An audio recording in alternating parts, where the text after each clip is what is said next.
Good morning. Today we are going to proceed the topic from the subject EC8352 Signals and System. We are under the fifth unit. We are going to see the problems under DTFT. In the previous class we have seen the problems for finding the Fourier transform in discrete functions. Now we are going to find out the Fourier transform of discrete function, and also you are going to sketch the magnitude and the phase function. Here they have given the problem, find the Fourier transform of x of n equal to 1 by 2 power n into u of n, sketch the magnitude and the phase function. x of n question la kuduthirukanga 1 by 2 power n into u of n. So 1 by 2 power n for n should be greater than or equal to 0 means u of n equal to 0. So x of n find out பண்ணிட்டோம். Capital X of e power j omega, Fourier transform of x of n equal to summation n equal minus infinity to plus infinity x of n e power minus j omega n. x of n oda value 1 by 2 power n, 1 by 2 the whole power n into u of n. எப்போ அப்படின்னா நம்மளோட value n should be in the limit of greater than or equal to 0. So summation should start from 0 to infinity. So summation n equals 0 to infinity 1 by 2 power n into e power minus j omega n. So in the format எப்படி எடுத்துக்கலாம், 1 by 2 into e power minus j omega the whole power n, காமனாக இருக்க n whole power term of n. So summation formula already we know that summation n equal to 0 to infinity c power n equal to 1 divided by 1 minus c. So cங்கிற பிளேஸில் 1 by 2 e power minus j omegaங்கிற term இருக்குது. So cங்கிற பிளேஸில் இது replace பண்ணுறோம். So your answer is 1 divided by 1 minus 1 by 2 e power minus j omega. So x of e power j omega find out பண்ணிட்டோம். So find the Fourier transform, first part okay. Second you are going to sketch the magnitude and the phase function. So magnitude find out பண்ணுறதுக்கான formula, magnitude function modulus of x of e power j omega equal to root of x of e power j omega into x star of e power j omega. So what is that x star means 1 by 2 என்னன்னு change பண்ணிக்கிறோம் 0.5. So x of e power j omega previous stepல find out பண்ணியிருந்தோம் 1 divided by first square root of 1 divided by 1 minus 0.5 e power minus j omega into x star அப்படிங்கிறப்ப உங்களுடைய value e பவரில் minus ஜேவாக இருந்துச்சுன்னா plus complex conjugate னு சொல்லலாம். So 1 divided by 1 minus 0.5 e power plus j omega. அங்க minus j omega இருக்கு. So the term will change as plus j omega. So 1 divided by multiply பண்ணுங்க 1 into 1 and then 1 into minus 0.5. So 1 minus 0.5 plus e power plus j omega minus 0.5 e power minus j omega.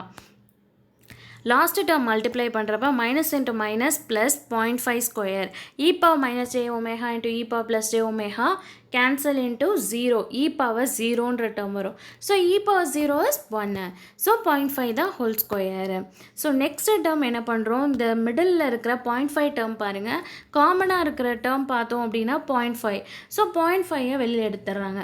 Square root of 1 divided by 1 minus 0.5 e power j omega plus e power minus j omega plus 0.5 square. So e power j omega plus e power minus j omega in a format e power j theta plus e power minus j theta divided by 2 க்கு equal. But 2ங்கிற term க்கு இல்லை. So நான் 2 cos thetaன்னு சொல்லலாம். So thetaங்கிற பிளேஸில் j omega இருக்கு. So 2 cos omegaன்னு replace பண்ணுறோம். So 1 divided by root of 1 minus 0.5 into 2 cos omega plus 0.5 square. So இதை further simplify பண்ணுறோம் அப்படின்னா 1 divided by root of 0.5 square is 0.25 வரும். So 0.25 plus 1 1.25 minus 0.5 into 2 it is 1. So minus cos omega.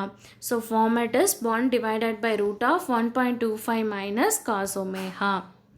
So second step இங்க என்ன கொடுத்திருக்காங்க, x of e power j omega. Format என்ன கொடுத்திருக்காங்க 1 divided by 1 minus of e power minus j omega into complex conjugateங்கிறப்ப 1 minus e of e power j omega divided by 1 minus 1 by 2 e power j omega. So which is equal to 1 minus 1 by 2 cos omega plus j sin omega னு எழுதலாம். e பவரில் இருக்க term எப்படி எழுதலாம் cos e power j theta is equal to cos theta plus j sin theta. So அந்த ஃபார்மேட்டில் தீட்டாங்கிற பிளேஸில் omega இருக்குது.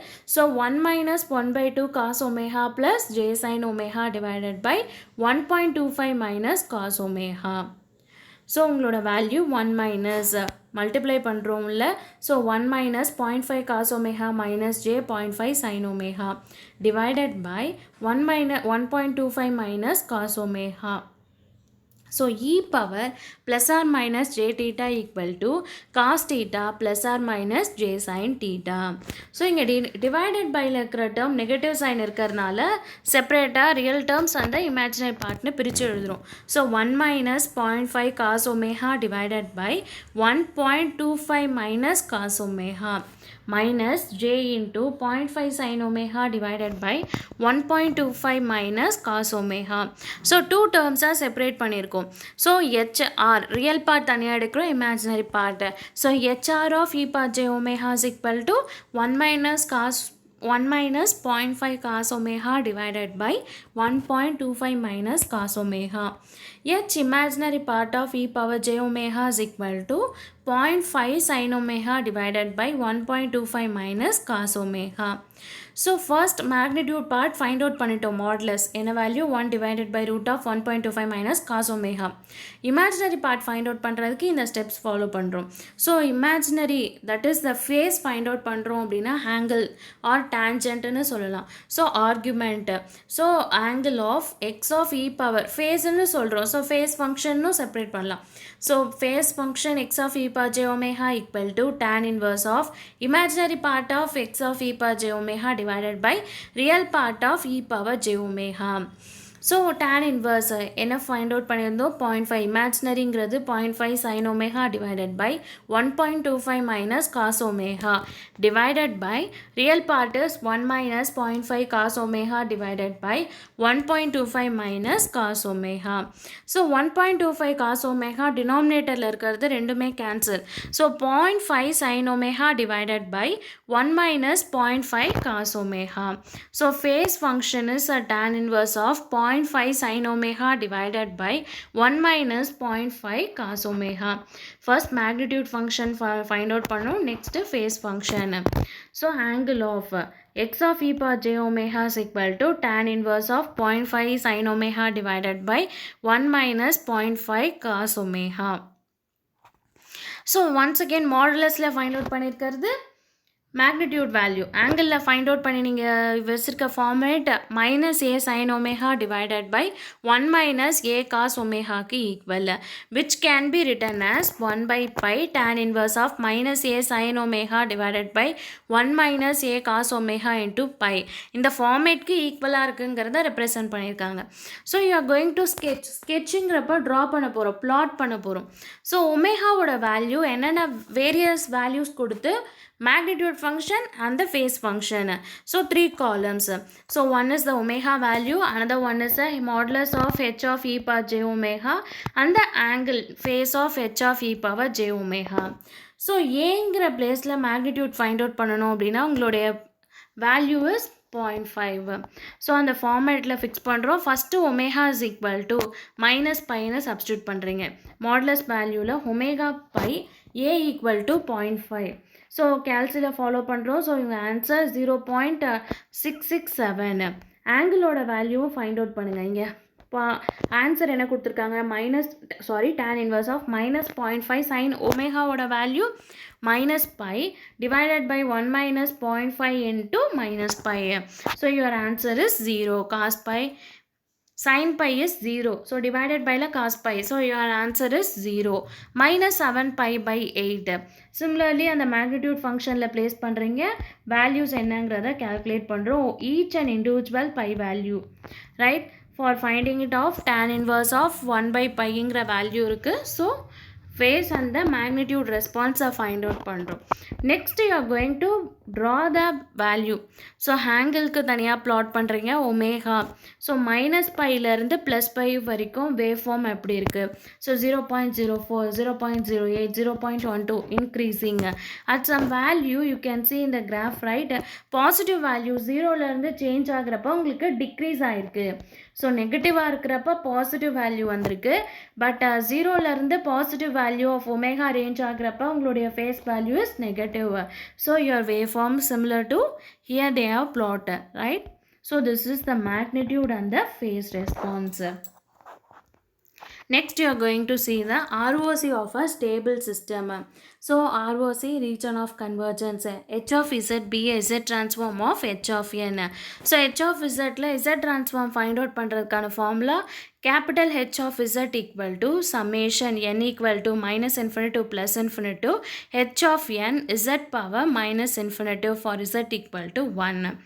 Similarly H of Z equal to capital H of Z equal to summation n equal minus infinity to plus infinity H of n. On taking the absolute value means you are taking the modulus on both the term. So for the stable LT DT system, linear time DT system, discrete time system, modulus of H of Z should be less than infinity. From this you can conclude that Z equal to 1 will be the point in ROC of a stable system. So for a discrete stable system, ROC of the impulse response should be inside the unit circle. So the impulse response should be within the unit circle. So this is the definition for the ROC of a stable system.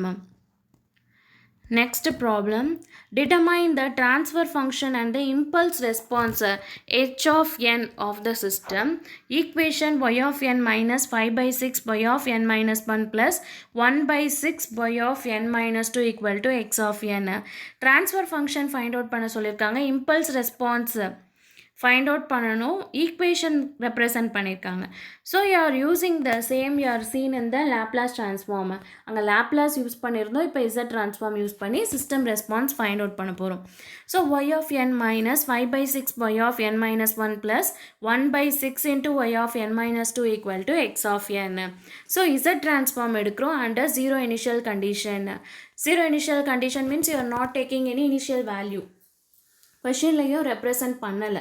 So Z transform of y of n minus 5 by 6 y of n minus 1 plus 1 by 6 y of n minus 2 equal to Z transform of x of n. So செப்பரேட்டாக Z transformனு follow பண்ணுறோம். Z transform of y of n is capital Y of Z. Y of n minus 1 கொடுத்துருந்தாங்க அப்படின்னா delay Z inverseன்னு சொல்லலாம். So minus 5 by 6 Z inverse of capital Y of Z plus 1 by 6 Z power minus 2. n minus 2 means Z power minus 2 Y of Z equal to capital X of Z. So Z x of n தான் இருக்குது. So capital X of Z. LHSலேருந்து காமனாக y of Z வெளியில் எடுத்தோம் அப்படின்னா y of Z equal into 1 minus 5 by 6 Z inverse plus 1 by 6 Z power minus 2 equal to capital X of Z.